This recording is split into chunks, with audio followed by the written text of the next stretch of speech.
Bismillah, alhamdulillah, wa salatu wa salam ala rasulillah. I think I've lost the page again. One second. No, it's here. Yesterday we did not start a new hadith, so today we will start one.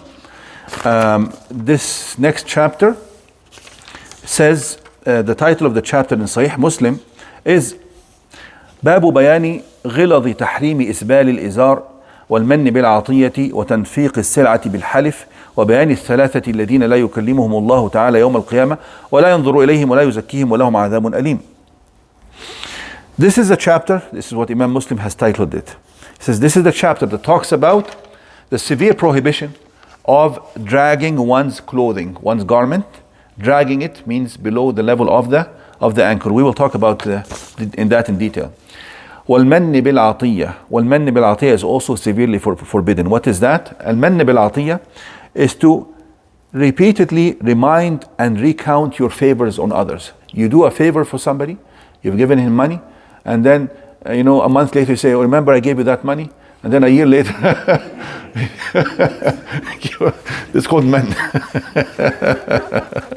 This is severely forbidden. نعم, severely forbidden. والمن بالعطية. وتنفيق السلعة بالحلف. Also to sell your commodity using a false oath is also severely forbidden.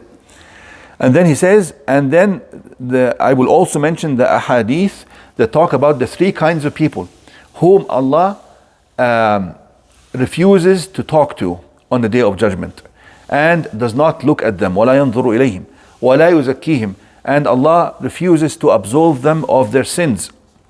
وَلَهُمْ عَذَابٌ أَلِيمٌ, and for them is a severe punishment. He mentioned this long title because this is what the wording of some ahadith is. Let me read to you a couple of hadiths here. عن أبي ذر عن النبي صلى الله عليه وسلم قال ثلاثة لا يكلمهم الله يوم القيامة ولا يزكيهم ولهم عذاب أليم. Three people or three kinds of people.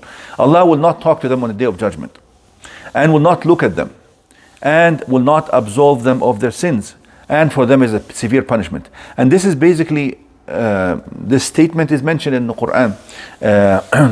لا يكلمهم الله يوم القيامة إن الذين يشترون بعهد الله وأيمانهم ثمنا قليلا أولئك لا خلاق لهم في الآخرة ولا يكلمهم الله يوم القيامة ولا يزكيهم ولهم عذاب أليم. Surah Al-Imran. So he says here, Prophet ﷺ recited the verse and then said, he recited it actually 3 times. قال أبو ذر, when he heard him mentioning those 3 kinds of people and that he recited the verse 3 times and the kind of punishment they will be receiving, he says خابوا وخسروا. He says, verily these people are losers. These people are losers. من هم يا رسول الله? Who are these people you are referring to? He says المسبل والمنان والمنفق سلعته بالحلف الكاذب.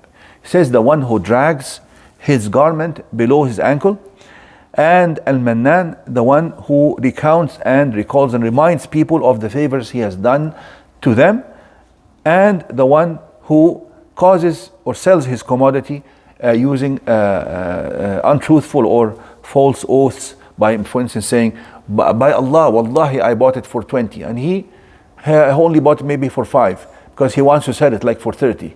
So he says, wallahi, I bought it for 20, right? And he's lying. So these are major sins, as you can see. I mean, we know the definition of a major sin. Whenever there's a strong threat like this, it's a sign that this is a major sin. Now, al-musbil. Al-musbil means to drag the clothing or the garment, whether that's a cloak or pants or whatever, below the ankle. Now, they say that such punishment mentioned here refers to the people who do this out of arrogance and boastfulness.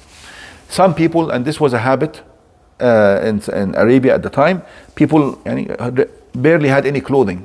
So people who wanted to boast off, they would actually make the clothing even go drag behind them, which means I really don't care about this, I can change it any day.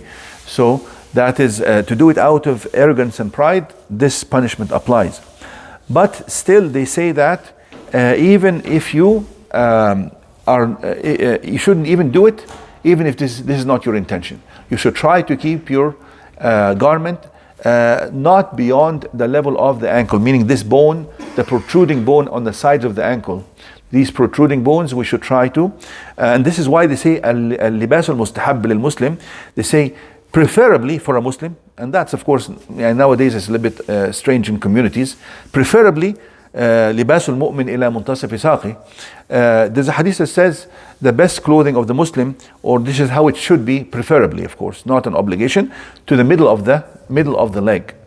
But if he cannot keep that, then down to the ankle and not beyond that. Now the hadith of Abu Bakr as-Siddiq, when he heard the Messenger ﷺ saying that ما أسفل الكعبين فهو في النار, whatever goes below the ankles will be punished in the fire of hell, that part that is covered below the ankle, he was afraid. He said, the Messenger ﷺ, I try to keep it above my ankle, but sometimes it falls down, and then I pull it back up. And he says to him, you are إنك لا تفعله خيلاء. You are not one of those people who do it out of arrogance or pride. So basically, scholars have differed about this. Some of them said that this threat only applies to those people who do it with bad intention. And some of them said, yes, that is true, but we should still avoid allowing it to go below the ankle, because the other hadith that says whatever is below the ankle is in the fire of hell, and does not really mention intention or does not or that.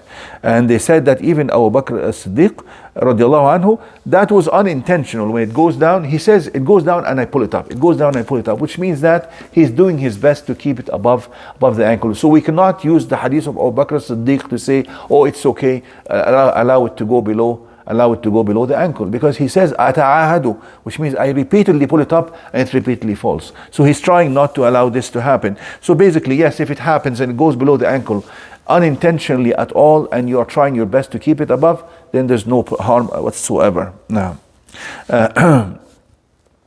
المسبل والمنان والمنفق سلعته بالحلف الكاذب. They say the one who sells his commodity using false oath, he has committed multiple sins. One of them is the lying. And number two, he is consuming the wealth of other people with deception. So there's deception and there's lie. And then number three, there is lack of concern and lack of regard for Allah Azza wa Jal. Because when he says Wallahi, he says Allah is seeing me. Allah can see that I'm truthful.